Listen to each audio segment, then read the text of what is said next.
Hey, salut tout le monde, bienvenue à mon nouveau podcast qui s'intitule Drop la POC avec Olivier Breton. Alors, j'essaye cette nouvelle formule-là, en fait, un podcast, c'est sûr évidemment que ce ne sera pas le premier podcast de hockey au Québec. Écoutez, moi je veux juste faire ça pour le fun, je veux juste avoir du plaisir à transmettre ma passion, mes connaissances sur le hockey. Je me dis que en temps de confinement présentement, étant donné qu'on est limité dans nos activités puis les choses qu'on peut faire tous ensemble, je me dis pourquoi pas essayer une nouvelle passion qui est le podcast et transmettre ce que je connais un peu sur le monde du hockey.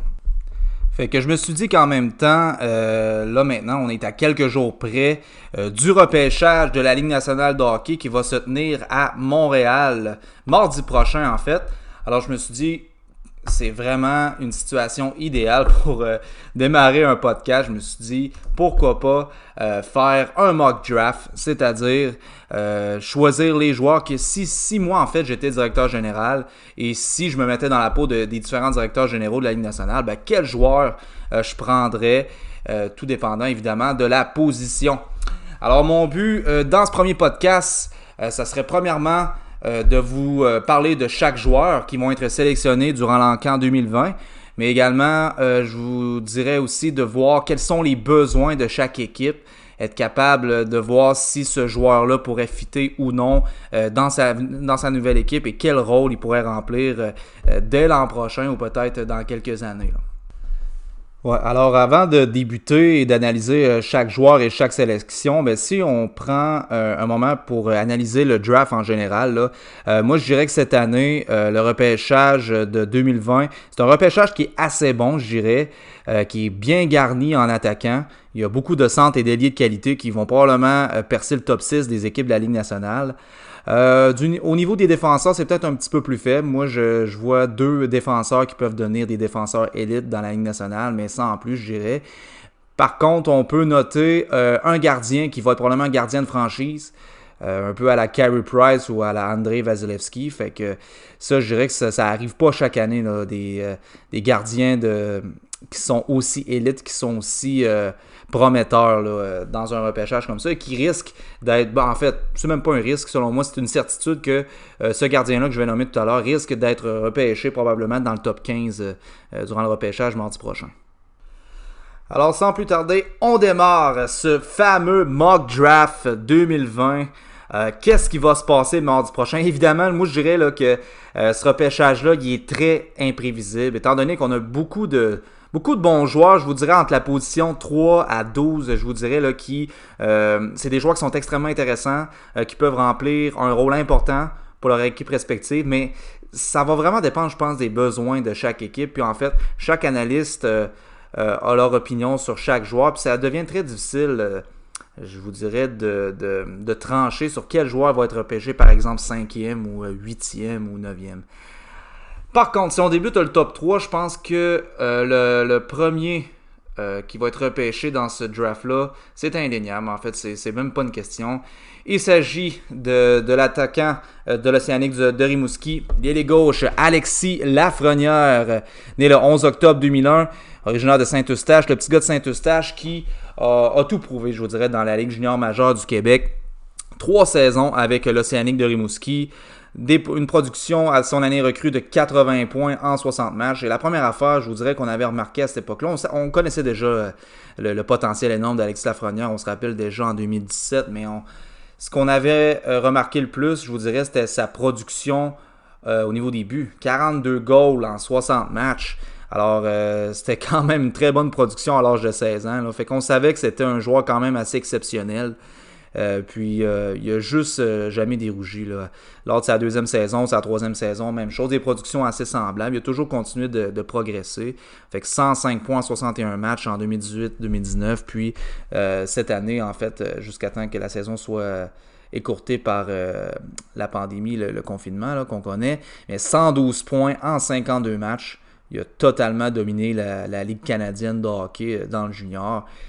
Et puis... en plus de dominer durant la saison régulière, il a été vraiment le MVP, le meilleur joueur sans contredit pour Équipe Canada Junior des moins de 20 ans. Alors au World Junior, une production de 10 points en 5 matchs. Et Alexis Lafrenière qui va, selon moi, sans aucun doute, être repêché par les Rangers de New York. Et pour les Rangers, c'est juste un cadeau venu du ciel, hein, honnêtement, parce que Lafrenière aurait pu aboutir dans un club ordinaire où il n'y aurait pas eu autant la possibilité de se faire valoir dès son année recrue. Si je pense, exemple, à Minnesota, je pense pas que Lafrenière aurait eu la chance de produire autant offensivement, étant donné que la ligne de centre du Wild est assez faible, les ailes également, même si on a un Kaprizov qui s'en vient prochainement, je pense que Lafrenière aurait peut-être pas eu la chance de se faire valoir autant. Évidemment, il y aurait eu beaucoup de temps de glace dans une équipe comme ça, mais il n'y aurait pas eu des ailiers et des centres de qualité comme c'est le cas avec les Rangers. Alors moi, je m'attends à ce que Lafrenière commence la saison probablement sur le deuxième trio. Alors, à l'aile gauche, étant donné que Panarin est aussi un ailier gauche, puis évidemment, ça va être le premier ailier gauche chez les Rangers. Mais moi, ça ne m'étonnerait pas que Lafrenière soit déjà dans le top 6 dès le début de la saison. Et pourrait piloter un trio, en fait, piloterait pas, là, il serait à l'aile gauche, mais il y aurait un trio probablement avec Ryan Strome et Kaapo Kakko, qui avait été sélectionné deuxième au total au repêchage de l'an passé, juste après Jack Hughes. Alors, Alexis Lafrenière, si on décrit ce joueur-là, je pense que c'est un joueur sans faille, évidemment. Là, je pense que personne va contredire ce que je dis là-dessus. Écoutez, Lafrenière, c'est un joueur sans faille, un ailier de qualité, capable de tout faire sur la glace. Vraiment, c'est un high skill player, vraiment des habiletés hors pair, un très bon lancer, un bon tir du poignet, très bon flair. C'est un gars qui est capable de marquer des buts, mais qui est également un excellent passeur, très bonne vision du jeu. Si on regarde ses stats cette année, 35 buts, 77 passes, mais c'est un gars qui avait quand même marqué 40 buts à sa saison recrue à 16 ans. Alors, Lafrenière, pour moi, c'est un joueur qui est complet. C'est un joueur qui est complet, puis je pense qu'il va...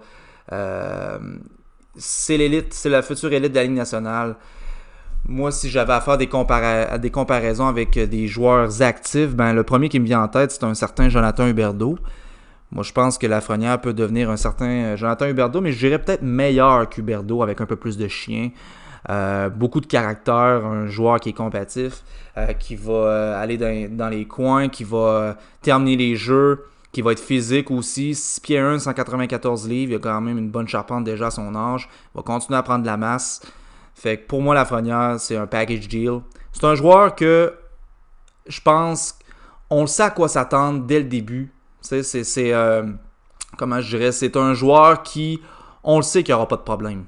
On le sait que ce joueur-là n'aura pas de problème à s'acclimater dès le départ dans la Ligue nationale. Il va s'adapter très rapidement, selon moi. Le plafond qu'on pourrait connaître de Lafrenière, je pense que pour l'instant, c'est un peu inconnu. Mais je pense que c'est une source sûre. C'est un gars qui probablement à court terme va produire 70-80 points à court terme dans la Ligue nationale, si c'est pas plus. Dans son prime peut-être à 25-26 ans, mais c'est clairement un ailier de premier trio. J'ai envie de le comparer peut-être à un gars comme Mariano Hossa aussi, qui est un futur peut-être Hall of Famer, qui a connu toute une carrière dans la Ligue nationale, a remporté la Coupe Stanley avec les Blackhawks. Lafrenière, c'est vraiment peut-être pas un joueur de franchise, mais ça va être un joueur vraiment élite. Il peut peut-être venir aussi un joueur de franchise, là, tout dépend de son développement, puis tout dépend également qui va l'entourer là, chez les Rangers dans l'avenir. Alors, Alexis Lafrenière avec les Rangers. En deuxième position maintenant, on a les Kings de Los Angeles qui vont repêcher. Alors, ça, je vous dirais que c'est probablement la position la plus difficile dans ce draft, là, vraiment la deuxième position. Moi, j'ai bien hâte de voir ce qui va se passer parce que y en a qui vont choisir Quentin Byfield, il y en a d'autres qui vont choisir Tim Suchley. Tout dépend, je pense, des besoins des Kings et de la philosophie de Rob Blake, le directeur général. Mais si moi, j'avais à faire un choix, personnellement, de mon côté, je dirais sans hésitation avec Tim Stutzle, l'Allemand. 5 pieds 11, 165 livres. Le jeune Allemand qui vraiment a prouvé cette année qu'il pouvait être un joueur d'impact, a joué dans la DEL, c'est-à-dire dans la Ligue élite d'Allemagne. Et c'est un joueur, je pense, qui peut tout faire sur la glace. Il a un potentiel énorme. Je pense qu'on commence juste à voir le potentiel de ce jeune homme-là. Il est plus jeune, premièrement.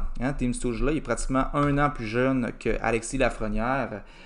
C'est un jeune qui s'entraîne extrêmement fort. Il paraît qu'il a pris beaucoup de masse cet été. Il a pris pratiquement 30 livres cet été. Il est rendu à 6 pieds 1, 187 livres. Alors déjà un bon physique là, pour un jeune homme qui vient à peine d'avoir 18 ans. Il a eu son 18 ans le 15 janvier dernier.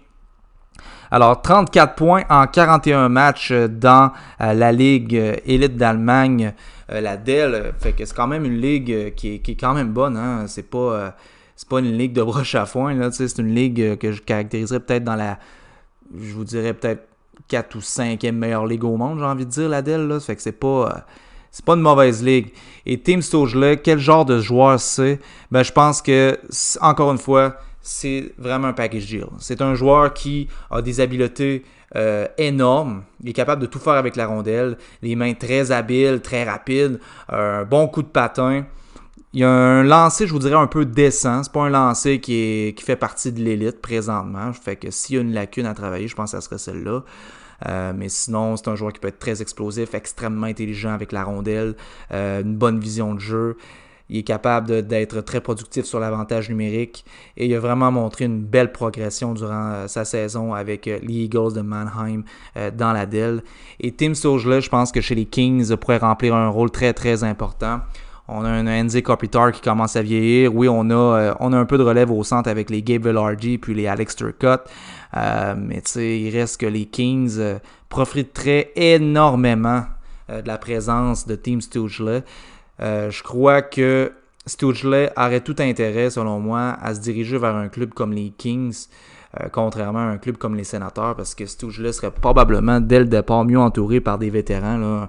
Un Anze Kopitar qui t'enseigne comment bien jouer défensivement. Là. On sait que Kopitar, c'est un des meilleurs attaquants défensifs. Vraiment un bon two-way center là, qu'on connaît dans la Ligue nationale. Fait que Stützle pourrait beaucoup profiter des connaissances d'Anze Kopitar. Mais aussi, j'ai envie de dire que Stützle, il n'y a rien d'assuré que ce joueur-là va jouer au centre. Il peut aussi bien jouer à l'aile gauche également. Alors, peut-être qu'il va avoir le même genre de rôle qu'un certain Patrick Kane. Il y a certaines personnes, certains analystes qui ont envie de le comparer un peu à Patrick Kane. Je ne suis pas en train de dire que ça va devenir Patrick Kane, mais c'est peut-être dans son style de jeu, la façon qu'il joue, la façon qu'il se présente, ses habiletés, la rapidité qu'il a avec la rondelle et tout ça. Ça fait de Stützle un joueur qui joue un petit peu à la Patrick Kane, qui pourrait avoir un impact énorme dans la Ligue nationale. Alors, c'est un joueur qu'on ne sait pas encore jusqu'à quel point il va être bon. On le sait qu'il va être bon. Il va être très, très bon. Il s'est développé vraiment rapidement, je vous dirais, là, dans la dernière année. Au championnat du monde junior, il y a eu un impact important avec une équipe que je vous dirais n'est pas si forte que ça. On s'entend, hein, jouer avec l'Allemagne au U20. Mais même à ça, je vous dirais, Stützle c'est très bien débrouillé là, en étant pas beaucoup entouré, là, avec 5 points en 5 matchs. Alors, je pense que the sky is the limit pour ce jeune homme. Il peut avoir une très belle carrière dans la Ligue nationale. Alors moi, je dirais, si j'étais Rob Blake des Kings, Tim Stützle, 2e overall chez les Kings. Alors en 3e position, on a les Sénateurs d'Ottawa. Je vous rappelle que les Sénateurs vont repêcher 2 fois dans le top 5 mardi prochain. Alors en 3e position et en 5e également. Alors, évidemment, je pense que Pierre Dorion n'aura pas le choix là, en 3e position. Si Tim Stützle est sélectionné par les Kings, ben, c'est évident que Quinton Byfield sera probablement, je vous dirais à pratiquement 100% des chances, sera le choix des Sénateurs. Quinton Byfield, le grand centre de 6 pieds 4, 215 livres qui a joué avec les Wolves de Sudbury dans la OHL. Alors, ça a été une éclosion totale pour Quinton Byfield cette année. C'est un jeune homme, je vous rappelle, qui a eu 18 ans au mois d'août dernier. Il vient d'avoir 18 ans. Alors, c'est un des plus jeunes de sa cuvée, là. Alors, il faut quand même le noter. Une production de cette année de 32 buts, 50 passes, 82 points en 45 matchs avec les Wolves dans la OHL. Et Quinton Byfield, si Byfield atterrit à Ottawa, ben, je pense que c'est un fit parfait, honnêtement. Byfield va être le premier centre des Sénateurs, va amener beaucoup de jeux physiques, un peu comme le fait présentement Brady Tkachuk. Hein, on voit que les Sénateurs se dirigent vraiment vers une équipe qui aime amener de l'échec avant, beaucoup de rapidité avec de jeunes joueurs, puis Quinton Byfield, selon moi, serait un fit parfait là, avec les Sénateurs. Alors, Byfield, quel genre de joueur c'est? Ben, on en a beaucoup parlé les derniers mois. Qu'est-ce qui m'a fait hésiter un petit peu de le mettre en deuxième position? Ben, en fait, je l'ai mis en troisième position. Pourquoi? Parce que, oui, c'est un joueur qui a un potentiel énorme. On le sait, c'est premièrement, euh, je veux dire, sa grandeur. Et puis combien il pèse déjà là à 215 livres, je veux dire, c'est un monstre, on va se le dire. Mais Byfield, c'est un joueur qui peut apporter d'énormes atouts offensifs, tout comme il peut peut-être aussi avoir certains matchs où il se présente peut-être pas autant que tu le voudrais. T'sais. C'est un joueur qui va avoir un impact, c'est sûr et certain, mais jusqu'à quel point il va avoir une carrière florissante dans la Ligue nationale, ça reste un petit peu à déterminer, par exemple. Mais je dirais que Byfield, c'est un joueur qui, offensivement, a tous les outils, je pense, pour avoir du succès dans la Ligue nationale. Un tir foudroyant. Je veux dire, il est très fort avec la rondelle. C'est très dur de lui enlever la rondelle. Un coup de patin, vraiment, je vous dirais, au-dessus de la moyenne. Une bonne entière de grands enjambées, évidemment. C'est un joueur qui peut être très électrisant. Il peut faire la différence dans un match, on le sait très bien. Certains vont dire qu'il a été très décevant au championnat du monde junior, évidemment, au mois de janvier dernier, mais il faut quand même se rappeler que Byfield avait seulement 17 ans, hein, c'était un des plus jeunes de l'équipe. Alors il a fait seulement 1 point en 7 matchs avec avec Team Canada U20. Mais il reste que Quinton Byfield a prouvé durant toute la saison dans la OHL qu'il pouvait vraiment être un joueur d'impact, pratiquement 2 points par match. Là, fait que Byfield, ça va être tout un joueur de hockey. Reste à voir. Certains scouts osent le comparer à un certain Evgeny Malkin. Je pense que un certain Evgeny Malkin n'a pas vraiment besoin de comparaison. Là. C'est un gars qui a gagné le Conn Smythe, qui a été un joueur très très important, un joueur de franchise pratiquement avec Crosby, là, avec les Pingouins. Est-ce que Byfield pourrait devenir ce genre de joueur-là pour les Sénateurs? Ça reste à déterminer. Là. Je vous dirais que tout dépend, selon moi, qui va entourer Quinton Byfield.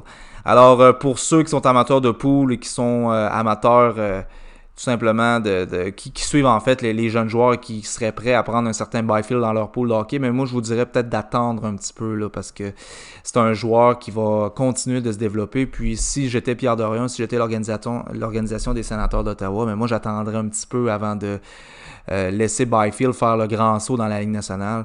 Je lui laisserai une saison de plus là, pour aller dominer dans la OHL, là, puis vraiment prouver qu'il est le joueur d'élite auquel on s'attend de lui. Alors, Byfield en troisième position avec les Sénateurs. En quatrième position, on a les Red Wings de Détroit. Steve Yzerman qui malheureusement a eu la mauvaise surprise d'être retiré du top 3 avec la loterie du repêchage. Selon moi, la loterie cette année, là, ça a été vraiment... ça a été toute une surprise, premièrement. Les Rangers, honnêtement, c'était peut-être pas l'équipe qui méritait le plus d'obtenir le premier choix au total. Les Kings et les Sénateurs, bon, je pense que ça a plus de bon sens, 2 et 3e position. Mais encore une fois, les Red Wings sont un peu pénalisés dans tout ça. Là. C'est un club qui en arrache depuis tellement d'années, puis sont en attente d'avoir un joueur de franchise. Puis malheureusement, d'année en année, ils n'ont pas cette chance d'avoir le premier choix au total, puis d'aller chercher un gars qui pourrait changer la franchise. Fait que malheureusement, ça ne sera pas encore le cas cette année, mais heureusement pour les Red Wings, il reste encore des joueurs extrêmement intéressants, même rendus en 4e position.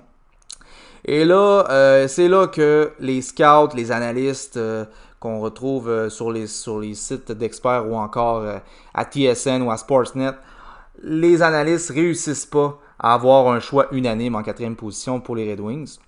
Moi, j'ai été seulement avec, en fait, de ce que je crois être le besoin le plus criant chez les Red Wings, selon moi, c'est un défenseur droitier. Un défenseur qui va pouvoir driver le power play pour les Red Wings. Ils en ont grandement besoin. Je considère qu'à Détroit, présentement, c'est sûr qu'on n'a pas une ligne de centre extrêmement forte, mais c'est peut-être pas la position la plus problématique. Et dans les ailes, je dirais que c'est aussi le cas. C'est peut-être pas la position la plus problématique. Pour moi, c'est évidemment c'est vraiment la défense, en fait, là, qui doit avoir un peu de renfort. Là. Alors, c'est pour ça qu'en 4e position, je sélectionne pour les Red Wings de Détroit Jimmy Drysdale. Alors, le jeune défenseur qui joue également dans la OHL, tout comme Quinton Byfield, qui jouait pour les Otters derrière, et qui cette année a eu une très bonne saison, 47 points en 49 matchs, 9 buts, 38 passes, un différentiel de plus 9. Et si j'avais à décrire le jeune Jimmy Drysdale, ben c'est un joueur, en fait un défenseur qui, selon moi, est complet. Il a le potentiel d'être un défenseur numéro 1 dans la Ligue nationale, un défenseur très agile, intelligent, très rapide avec la rondelle, prend toujours des bonnes décisions, une bonne vision de jeu, une bonne première passe, un jeu de transition très efficace. Il a de très bonnes habiletés offensives. C'est un joueur qui va être également très responsable défensivement, qui va être capable de gagner ses batailles à 1 contre 1, qui va être capable de bien jouer le long des rampes. Et sans dire que ça va être un joueur qui va être un joueur de franchise, il pourrait s'apparenter à un défenseur de premier trio qui peut vraiment changer les couleurs d'une franchise, là. Alors, moi, je pense que pour les Red Wings, c'est un fit idéal. Ça va être le défenseur numéro 1 des Red Wings pour les années à venir. Il va être capable de jouer sur la première unité de l'avantage numérique des Red Wings. Alors, je le vois déjà jouer avec un certain Manta, avec Larkin, Zadina aussi, qui va probablement l'aider à obtenir quelques points sur le power play. Alors, Jimmy Drysdale, selon moi, devrait être le choix des Red Wings de Détroit, même si certains n'ont pas considéré ce jeune défenseur pour l'avenir des Red Wings. Moi, je prendrais Jimmy Drysdale, 4e overall chez les Red Wings. Alors, on est maintenant à la 5e position. Alors, je vous rappelle, tout à l'heure, je vous disais que les Sénateurs allaient repêcher 2 fois dans le top 5. Alors, là, je pense que je vais en surprendre quelques-uns avec la 5e sélection, la 2e sélection des Sénateurs dans ce top 5. Ben moi, je pense en fait que si j'étais Pierre Dorion, et là, certains ne seront pas d'accord, bien, j'ai déjà mon centre de premier trio, qui est Quinton Byfield. Alors là, ça me prend, je crois, un défenseur élite. Puis, c'est la rareté des défenseurs dans ce draft-là. Puis je pense que Pierre Dorion ne peut pas se permettre de laisser aller ce jeune homme-là. C'est un jeune homme qui s'est vraiment démarqué ces derniers temps. Je pense qu'il y a eu une belle progression depuis le mois de janvier. C'est un défenseur qu'on n'avait pas mis sous le radar beaucoup, là, je vous dirais, avant la période des fêtes, mais qui vraiment a prouvé dernièrement qu'il pouvait être un joueur d'impact, un défenseur d'impact. Il s'agit du jeune défenseur de la USHL, du programme américain, Jake Sanderson. Alors, Jake Sanderson, 18 ans. Il a eu ses 18 ans le 8 juillet dernier. 6 pieds 2, 185 livres. Et à quoi on peut s'attendre du jeune Jake Sanderson? Ben, faut pas s'attendre non plus à ce que ça soit le défenseur le plus offensif, là. Faut pas s'attendre à un gars comme Cale Makar, Quinn Hughes ou un Miron Scannon. Mais j'ai envie de dire que Sanderson est un joueur qui c'est un excellent two-way defenseman. C'est un excellent défenseur qui peut amener un jeu très fort, qui est un jeu très habile, beaucoup d'habileté avec la rondelle, un excellent patineur, beaucoup d'accélération. Défensivement, il est impeccable. C'est un très très bon défenseur qui est capable de se positionner toujours au bon endroit. Une transition très rapide de l'offensive à la défensive et vice-versa. Je crois aussi qu'il est très fort sur patin, évidemment. Sanderson, en fait, Jake a appris beaucoup de son père, Jeff. On sait qu'il a quand même connu une belle carrière dans la Ligue nationale. Et ce qu'on a constaté ces derniers mois, c'est que Jake a vraiment développé son jeu offensif. Alors, je pense qu'on voit juste le plancher présentement du potentiel du jeu offensif de Jake Sanderson. Alors, s'il y en a certains qui croyaient que Sanderson pourrait pas produire en fait offensivement, mais je pense qu'on se met le doigt dans l'œil. Présentement, on se trompe parce que Jake Sanderson a quand même certaines habiletés offensives. Il va continuer, selon moi, à se développer à ce niveau-là. Ça sera peut-être pas, comme je disais, un défenseur offensif de premier plan dans la Ligue nationale, mais j'ai envie de dire un certain Ryan McDonough présentement qui joue avec le Lightning de Tampa Bay. Un défenseur qui a quand même eu un impact offensif, on se rappelle aussi avec les Rangers, qui a été capitaine des Rangers pendant quelques saisons. Ben, moi, je vois un Jake Sanderson se développer un peu à la Ryan McDonough. Un bon two-way defenseman, très physique, mobile, qui fait une très bonne première passe. Alors, Jake Sanderson serait ma sélection pour les Sénateurs. Alors, Pierre Dorion, selon moi, puis les Sénateurs pourraient redémarrer tranquillement pas vite leur franchise avec 2 excellents joueurs. Deux joueurs aussi qui sont très lourds. 6 pieds 2 aussi pour Jake Sanderson, 6 pieds 4 pour Byfield. Je pense que ça serait très gagnant pour les Sénateurs. Alors, ça va être au tour des Ducks d'Anaheim de repêcher en 6e position. Puis quand je regarde l'équipe présentement, ce que je vois présentement, c'est que chaque position, je pense que les Ducks ont des besoins. Si je regarde ça, là, au centre, on a des gars comme Adam Henrique, Ryan Getzlaf, qu'on sait très bien, il commence à vieillir. Sam Steele, un gars qui a dominé la WHL, mais qui tarde vraiment à se développer. Je ne sais pas quel genre de joueur ça va devenir, Sam Steele, mais il a encore un certain potentiel. Il est jeune, Sam Steele, mais je doute un peu encore de son plafond, je vous dirais, dans la Ligue nationale.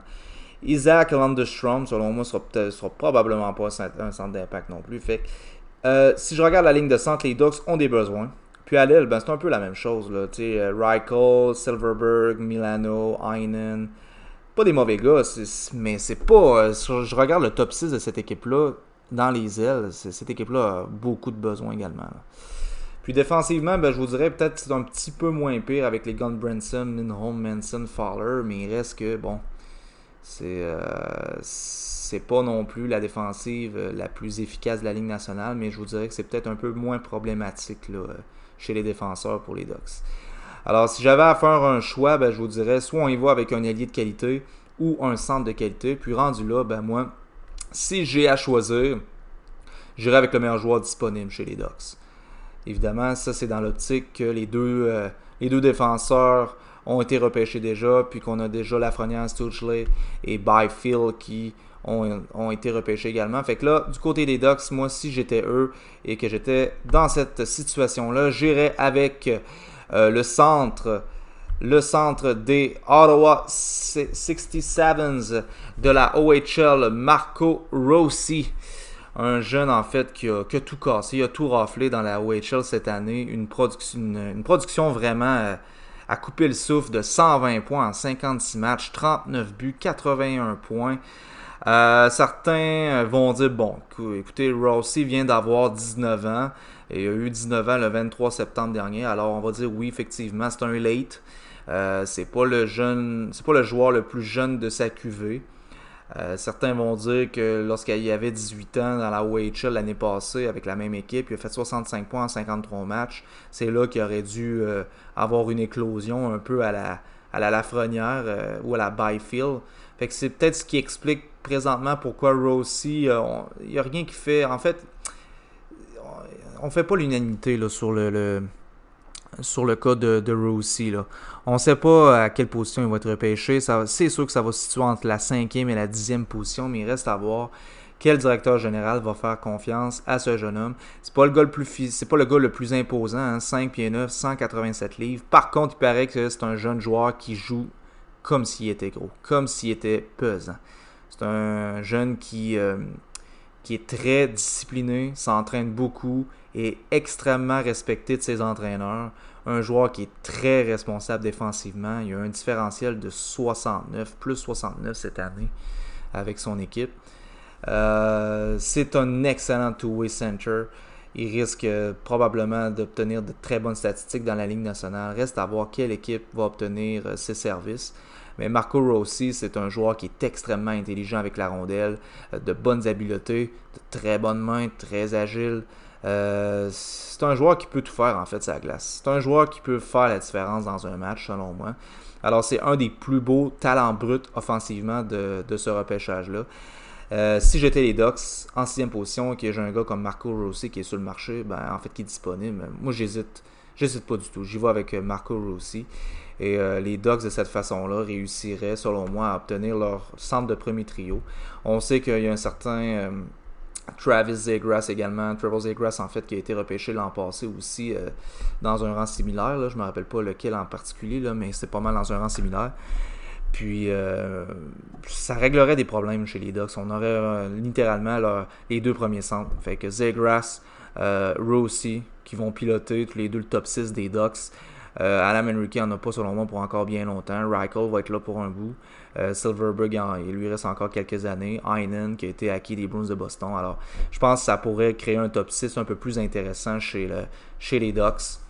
Et on sait que, comme je vous disais, défensivement, c'est peut-être un peu moins problématique. Alors, puis il n'y a pas de défenseurs, je vous dirais, de première qualité là, qui vont être disponibles rendus au 6e rang. Alors, moi, je dirais avec les besoins au centre du côté des Ducks. Alors, Marco Rossi. Si on continue notre chemin, en 7e position, on retrouve Les Devils du New Jersey qui l'an passé, on se rappelle, ont repêché premier avec la sélection de Jack Hughes. Jack Hughes qui a été un petit peu décevant, hein, on va se le dire, à son année recrue. Alors, ça s'est un peu reflété sur la saison des Devils qui ont été encore une fois très décevants cette année. Avec un Piqué Subban qui était totalement méconnaissable. On ne sait plus quel genre de joueur c'est, là, Piqué. Là. Mais tout ça pour dire que les Devils sont encore en reconstruction et puis ils vont profiter de la 7e sélection cette année. Et là, moi, je pense que du côté des Devils, on doit y aller avec une force de frappe offensive. C'est une équipe qui peine à marquer des buts ces dernières années, puis ils ont besoin d'un ailier de qualité. C'est un joueur, en fait, qui peut jouer autant au centre, mais qui peut également jouer à l'aile si on le désire aussi. Et sans contredire, selon moi, si j'étais les Devils du New Jersey, j'irais avec le Canadien Cole Perfetti. Alors Cole Perfetti, un joueur de centre qui a joué cette année avec les Spirit de Saginaw dans la OHL, un joueur extrêmement offensif. On dit de lui que c'est probablement le joueur le plus offensif, si c'est pas un des plus offensifs du repêchage de 2020. 111 points en 61 matchs avec le Spirit de Saginaw. 37 buts, 74 passes, plus 49. Un joueur qui est très efficace sur les deux côtés de la patinoire. Un joueur très offensif. Il y a quelques bémols, je vous dirais, de Cole Perfetti. On dit de lui que c'est peut-être pas le patineur le plus fluide, le plus rapide. C'est un coup de patin qui est quand même décent, qui est acceptable, mais qui fait pas partie présentement de l'élite. Moi, pourquoi je le mentionne, c'est qu'on sait très bien qu'aujourd'hui, la vitesse, la rapidité font partie en fait de la Ligue nationale. C'est vraiment une qualité qui est maintenant indispensable pour avoir du succès dans la Ligue nationale, même si certains joueurs réussissent à tirer leur jeu, réussissent quand même à se démarquer malgré un coup de patin qui est quand même, je vous dirais, peut-être pas dominant. Là. Si on pense, exemple, à un certain Nick Suzuki, selon cette année qui a eu du succès avec le Canadien, c'est peut-être pas le joueur le plus explosif, mais c'est un joueur qui est capable de ralentir le jeu, qui est capable de prendre des bonnes décisions, un excellent IQ hockey, qui fait en sorte que à chaque fois qu'il est sur la glace, il fait une passe intelligente, il fait un jeu intelligent, ce qui crée des chances de marquer. Puis je pense que Cole Perfetti, c'est ce genre de joueur-là. Un joueur qui a une excellente vision de jeu. Hein. Juste à regarder ses statistiques, on le voit très bien là, que Perfetti est un excellent passeur avec une excellente vision de jeu. Là. Tu fais 74 passes en une seule saison dans la OHL. Ça prouve que tu es un joueur qui est extrêmement intelligent avec la rondelle. Alors, Perfetti pourrait remplir un rôle très important selon moi avec les Devils. C'est sûr, moi je le vois jouer. S'il réussit, si on accepte de le faire jouer à l'aile, ou que peut-être Jack Hughes serait prêt à jouer à l'aile, on ne sait pas. Peut-être que Jack Hughes va se diriger peut-être un peu plus à l'aile. Il n'y a rien prouvé au centre cette année avec les Devils. Alors peut-être qu'un Perfetti pourrait remplir le rôle de premier centre des Devils, puis que Jack Hughes pourrait l'appuyer à l'aile, qui sait. Fait que je pense que Cole Perfetti, les Devils peuvent pas passer à côté. C'est sûr qu'il y aurait eu d'autres choix intéressants également, là, on va en parler plus tard, mais Cole Perfetti, selon moi, va être la sélection des Devils. Alors, en 8e position, on retrouve les Sabres de Buffalo.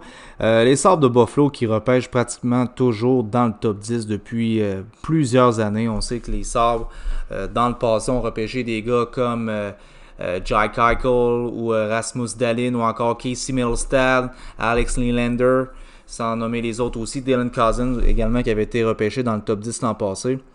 Les Sabres ont encore une occasion de repêcher un joueur qui pourrait avoir un impact majeur, je vous dirais, dans son alignement.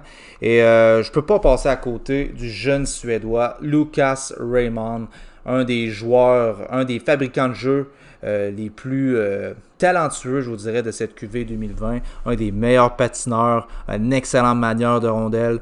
Il fait un petit peu penser, je vous dirais, moi, si j'avais à le comparer, à un certain Matthew Barzal, patineur très fluide, un excellent patineur très rapide, capable de compléter les jeux, mais également capable de construire un jeu de toutes pièces.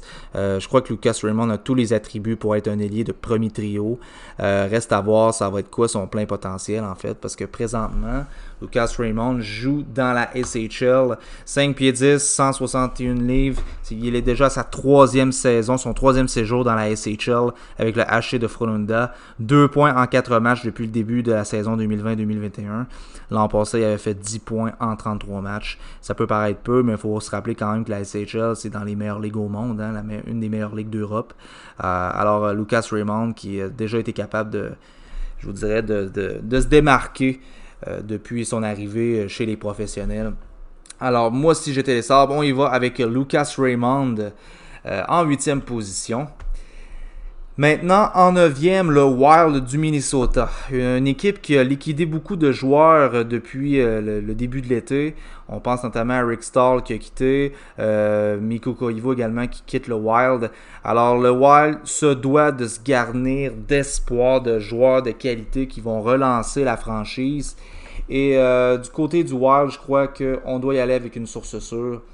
On a le choix entre beaucoup de bons joueurs, je vous dirais. On a des Jack Quinn. On a également Alexander Holtz. Alors ici, on a 2 marqueurs, 2 snipers qui peuvent remplir le filet. Sinon, peut-être un certain Caden Goulet, qui est vraiment un joueur très, très intéressant aussi. Par contre, moi, si j'étais le Wild du Minnesota, j'irais avec celui qui peut remplir les buts parce que ça va être difficile à ce niveau-là l'an prochain pour le Wild. Alors moi j'irais avec un certain Jack Quinn qui lui aussi a joué avec les 77s de Ottawa, la même équipe que Marco Rossi. Alors c'est un des meilleurs snipers en fait du draft, sans contredit, Jack Quinn, qui va probablement être capable dans un avenir rapproché, peut-être pas à court terme, mais qui, selon moi, va être capable de remplir le filet de 20 à 30 fois dans la Ligue nationale chaque saison. C'est un marqueur de 50 buts dans la OHL. C'est un joueur qui est très polyvalent. C'est un marqueur né, un très bon lancer, bon wrist shot, bon slap shot. Jack Quinn, selon moi, devrait être la sélection du Wild du Minnesota. En 10e position, on retrouve les Jets de Winnipeg. Les Jets qui ont eu beaucoup de problèmes durant la dernière saison.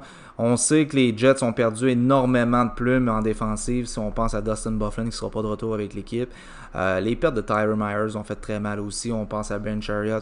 C'est une brigade défensive qui s'est fait décimer dans la dernière année. Mais même, je vous dirais, ils ont perdu quand même une certaine profondeur à l'attaque. Si on parle justement de Joel Armia ou Brendan Tanev qui ont quitté les Jets. Les Jets qui étaient dans une fenêtre pour gagner la Coupe Stanley il y a à peine 2 ans. Et là, on sait qu'il y a beaucoup de rumeurs de transactions concernant Patrik Laine. Ce qui fait que les Jets, selon moi, serait vraiment intéressant pour eux d'aller chercher un marqueur né dans l'optique où Patrik Laine serait finalement échangé. Alors, si j'étais Kevin Cheveldayoff, moi j'irais avec un gars comme Alexander Holtz. Alexander Holtz, le jeune Suédois qui est encore une fois un des meilleurs marqueurs de ce repêchage 2020. Un marqueur né qui s'est démarqué au championnat du monde junior. Ça n'a pas été le plus électrisant, mais qui quand même présente vraiment des attributs très intéressants.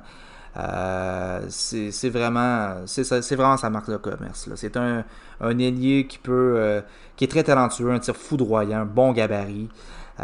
C'est comme un Silverberg, je vous dirais un Jacob Silverberg, mais vraiment meilleur. Moi, je dirais que c'est un gars qui pourrait très bien compléter là, un centre qui est capable de feeder la rondelle, qui est capable de distribuer la rondelle. Alors, je prends par exemple un Niklas Backstrom, qu'on sait très bien, qui est un excellent fabricant de jeu. Si Alexander Holtz se retrouvait sur son trio, ça pourrait faire des flamèches. Si on regarde du côté de Winnipeg, si Holtz était sélectionné à Winnipeg, un gars comme Mark Scheifele, évidemment, serait un centre de qualité pour lui. Mais reste à voir. Je pense que Holtz serait capable de trouver sa chaise là, avec les Jets, évidemment, dans un avenir rapproché, selon moi, dans le top 6. Là. Puis moi, je ne ferme pas la porte à ce qu'il y ait peut-être une transaction d'un ailier chez les Jets, que ce soit Patrik Laine ou peut-être Nikolai Ehlers aussi, qui serait peut-être sur le marché des transactions. Fait que ça reste à voir. Du côté des Jets, Alexander Holtz qui serait la sélection des Jets. Si on regarde maintenant du côté des Prédateurs de Nashville, je crois que la fenêtre est là pour les Preds. On sait que Pekka Rinne va probablement prendre sa retraite à très court terme.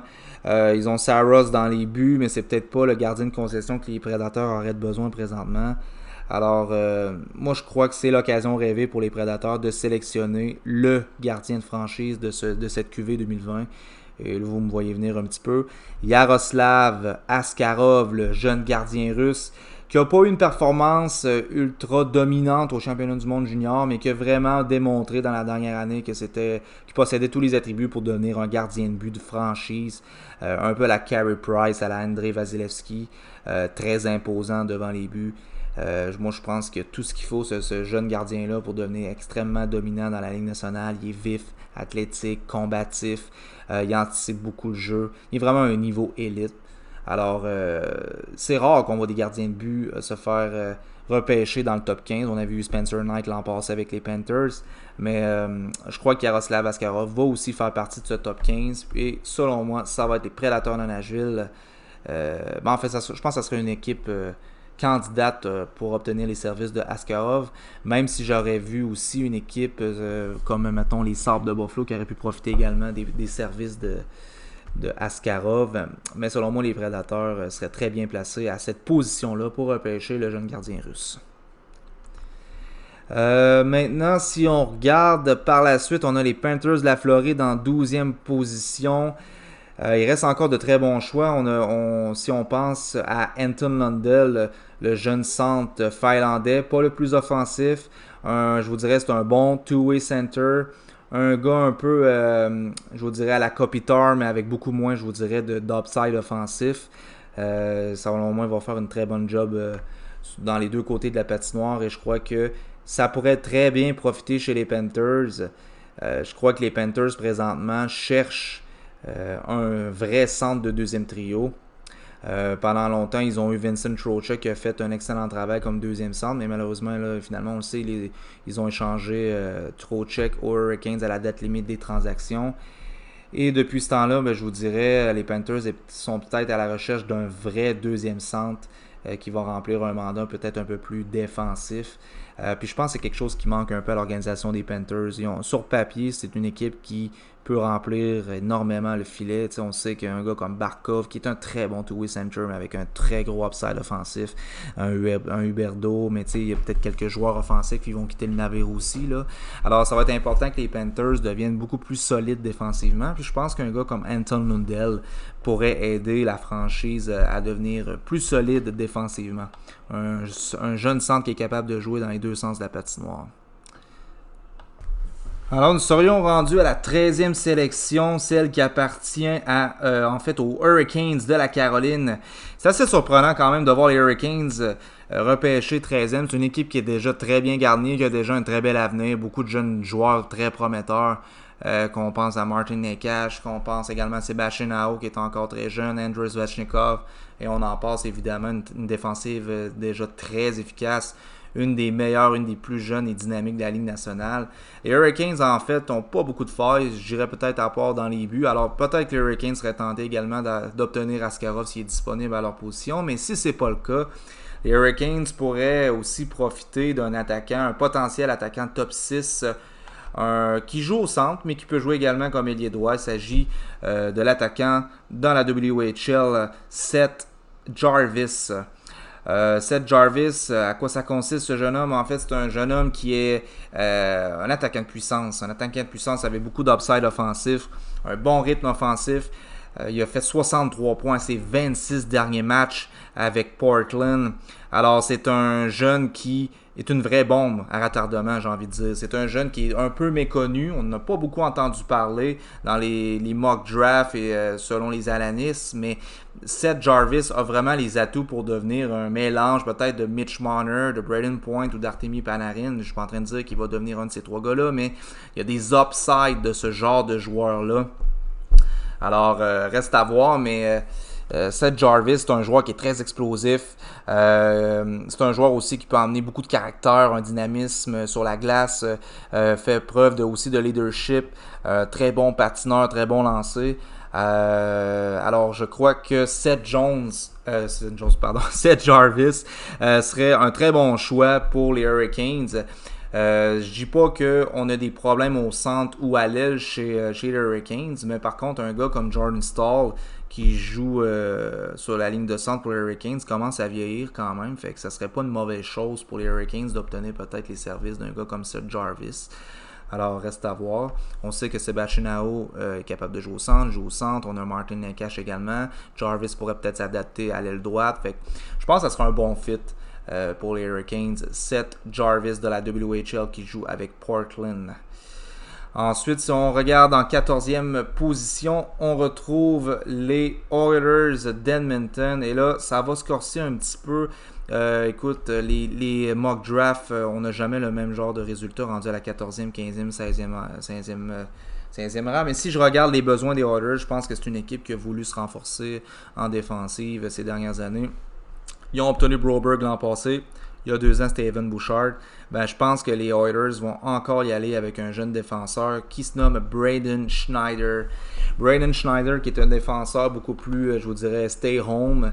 Un défenseur qui peut amener un certain jeu physique, je vous dirais. C'est un joueur qui est réputé pour être très physique.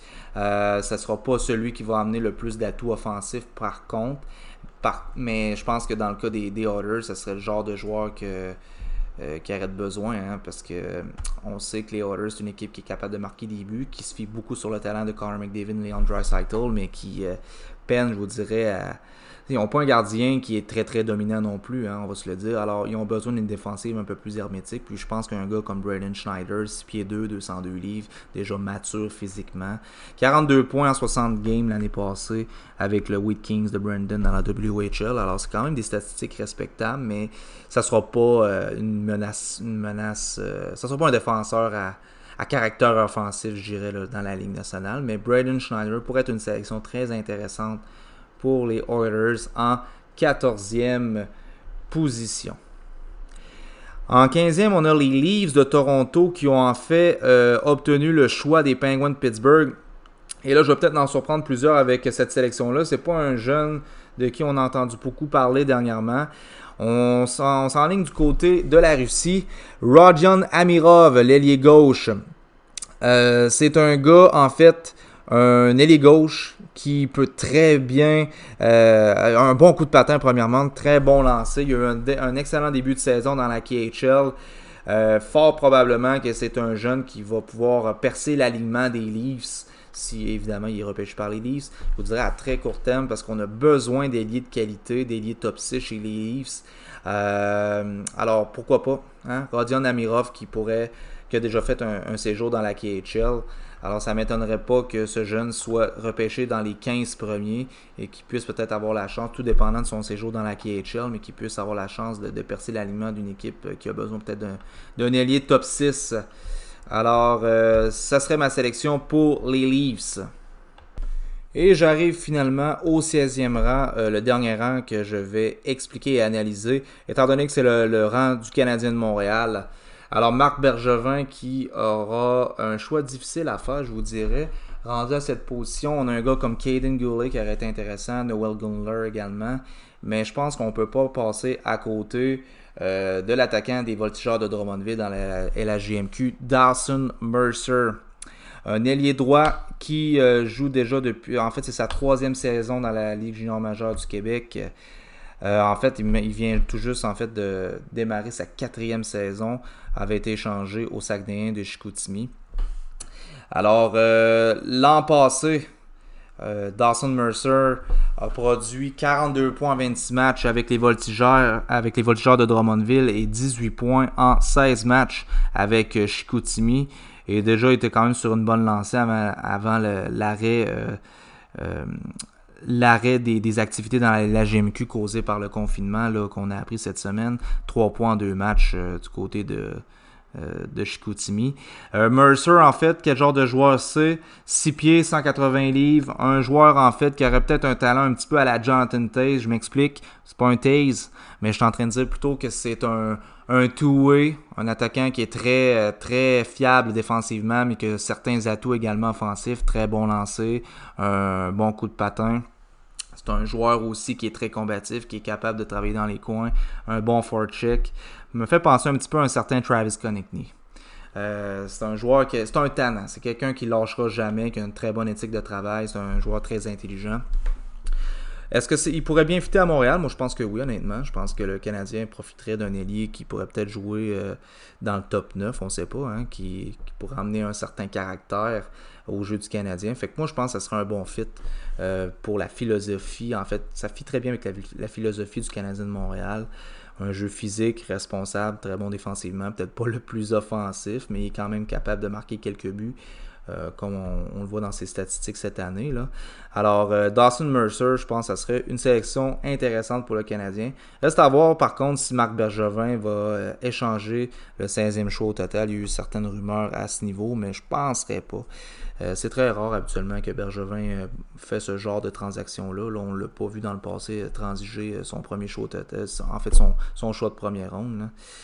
Alors, si un gars comme Dawson Mercer est disponible 16e, moi, être Bergevin, j'irais peut-être avec ce genre de joueur-là parce que je crois que le Canadien a besoin d'ailiers de qualité présentement, mais pas seulement des ailiers qui peuvent remplir un rôle défensif là, puis marquer quelques buts de temps en temps, mais plutôt un ailier qui est capable peut-être d'en marquer une vingtaine là, par année. Là. Bergevin profiterait beaucoup de cet asset-là. Là. Alors, Dawson Mercer en 16e position pour le Canadien de Montréal. Alors, c'est ce qui termine ce premier épisode de Drop la Puck qui était le spécial Mock Draft, NHL Mock Draft 2020. Alors, à ceux qui m'ont écouté, merci beaucoup. On se reprend pour le prochain épisode. Merci.